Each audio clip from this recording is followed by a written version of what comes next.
Very good morning, children. We were discussing about the challenges in improving agricultural products.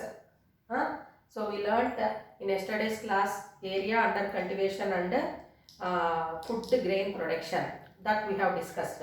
Today, as you know that increasing food production uh, in uh, uh, in proportion to the increasing population, it is a big challenge for our Indian farmers. Is it clear to children? So farmers are trying to produce good yield of the crop by following so many methods.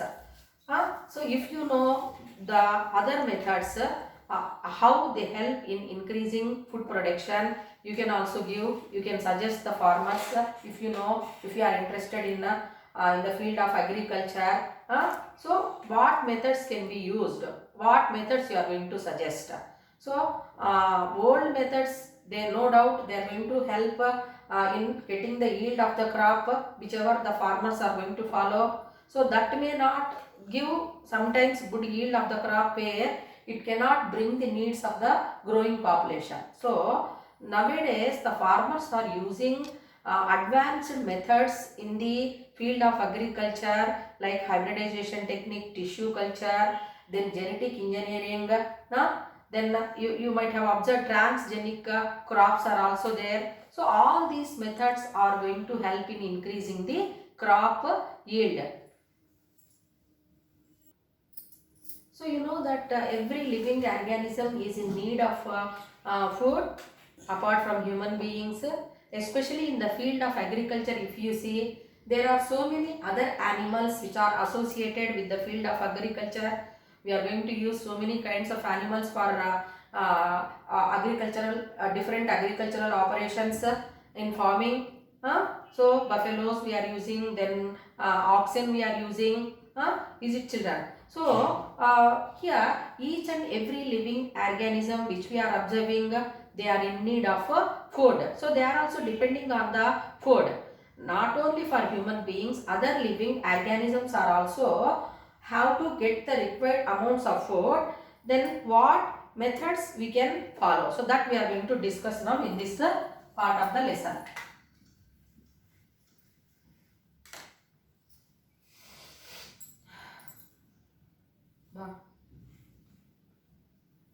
Please, ikkade చూడు. You know that the crops are grown in the areas with good fertility, then water facility is needed, and they must be they must have proper amounts of temperature. So all that are needed, necessary conditions are needed for the crops to grow. So even if we are providing such type of things to the fields, sometimes the crops are getting affected with different kinds of pathogens. Is it not, children?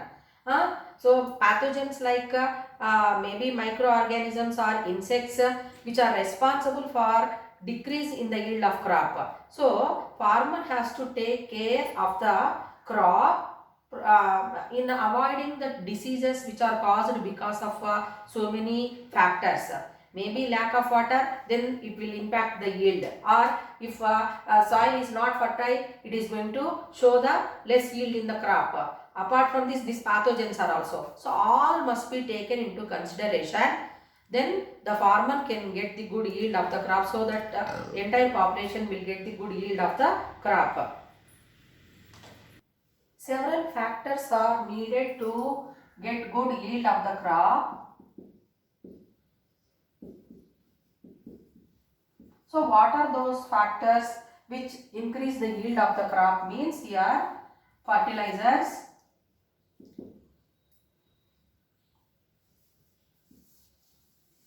and best seeds, then soil fertility, irrigation, etc. So all these factors are needed for the crops to give good yield of the crop. So here an example is taken, corn, how it is produced and how the gain is there in the crop. So several factors are needed to get the good yield of the crop, children. As we learned, we have to select the best seeds, then proper fertility, then water supply in required quantity. Then here time of planting, season. Okay, so which season? That is very important. Kharif or Rabi, and then water availability, all that. Then density of planting. So here density of planting, what it is going to make you to understand. So we are not supposed to sow the large number of seeds in small area. So how much area we can grow, how much quantity of seed, that is very very important. Just like in a bench, two children can sit very much sufficiently, you can sit. Is it not, children? Suppose if three children, if I allow, so you can sit. If I ask you to sit four children, then you feel very much difficult to sit there. Comforts are not there. So yes, problem will be there. So we have to see the density of planting. Then weeding, removal of weeds. Then nutritional application means manures. If we add, what is the result? So that is given in this table. So here time of planting, a month after the onset of rains. So usually we have rains in the month of June, then July. So after July, in the month of August, if they grow crop, or here a month after the onset of rains. Okay, production 3400 kg per hectare. Then immediately after the onset of rains, after 1 month of rains and immediately after the rains. Here after the onset of rains 3400 kg per hectare. Immediately after the onset of rains 5830. Gain is said to be 2430 kgs per hectare. Okay, means what you are understanding here, time of planting is very very necessary. Okay, water, here the water is going to play a major role to increase the yield of the crop, availability of water. Then density of planting, plants per hectare 39,600, plants per hectare 19,800 hectares. So here production, if you see 4,100 and next one is 5,130. Gain is said to be 1,030. Means what here? More number of plants if we grow in the hectare, it will be problem. Plants per hectare 19,800. So the minimum plants we are growing, number of plants. So there is a gain. Then weeding. Weeding means what? Removal of unwanted plants from the crop field. So that why we have to remove the weeds? These weeds are unwanted plants, as you know, and these are going to cause damage to the plants by consuming all the water or minerals which we are going to provide to the plants. So that shows impact on the less yield of the crop. So here in the weeding, if we do once, remove the weeds once, here 4040 kg per hectare we got. If we remove the weeds for twice in that season, 5200 kg per hectare we got. So here it is 1160 kg per hectare gain you are observing. Then nutrient application, manures. So without phosphorus 4570. Then 50 kg phosphorus if we add 4660, so gain is 90. Then without nitrogen 4320. 78 kg of nitrogen if it is added in the form of fertilizer 4900. So here 680 we got, here 90 we got. So this phosphorus and nitrogen are very very important nutrients, essential nutrients. If we add them, there will be gain in the crop yield. If we are not adding, or if we are adding lesser quantity, if we do not add, then that shows the impact on the yield of the crop. So already the name of the lesson itself, challenges in improving agricultural products, it is a big challenge for the farmers. how to increase the food production. So before we get the answer for that question, you know that the area under cultivation, it is year after year it is decreasing. What are the reasons? We are going to convert that agricultural lands into construction, buildings or houses, or to have any factories, all that. So what is happening because of this means the area under cultivation decreases and the population is increasing, so it is very difficult for the farmers. So now, keeping that in the view, that given land whatever it is there, how best we can use to increase the good yield of the crop. So here, how to increase the food production. For example, if we take first one, increasing the area under cultivation.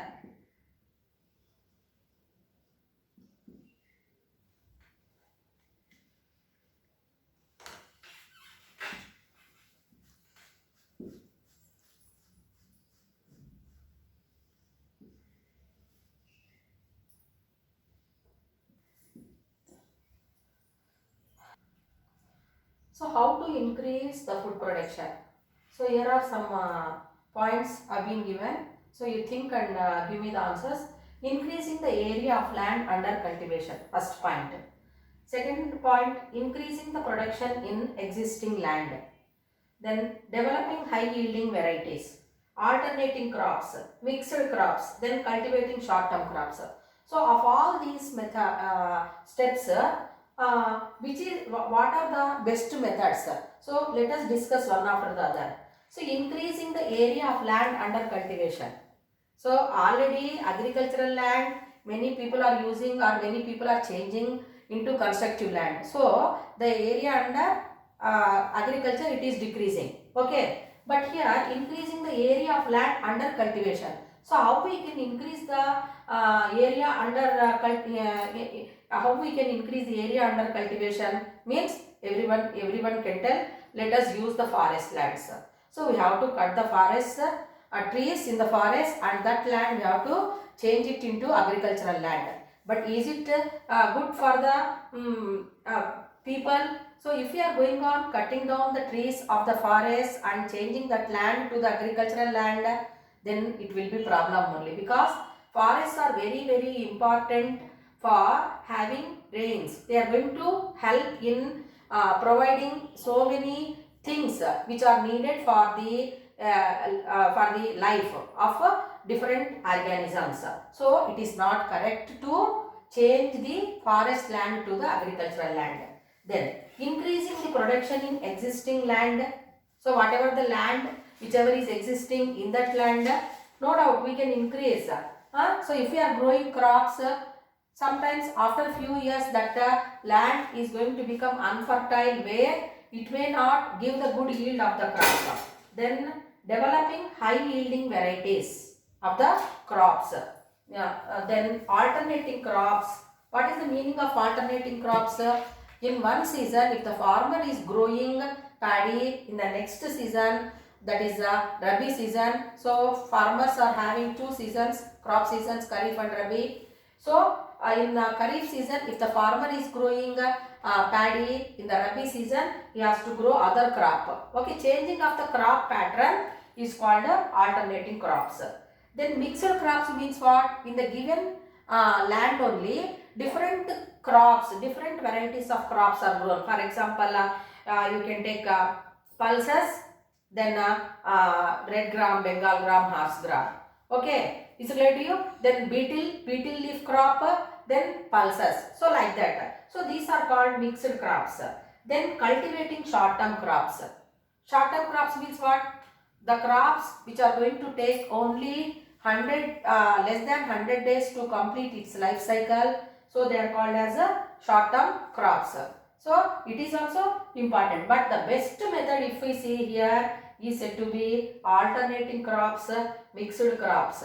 Okay, then cultivating short term crops. So go for here nowadays what the people are advised, farmers are advised means to grow the crops which can use the less water. Is it clear to children? So like millets, very important.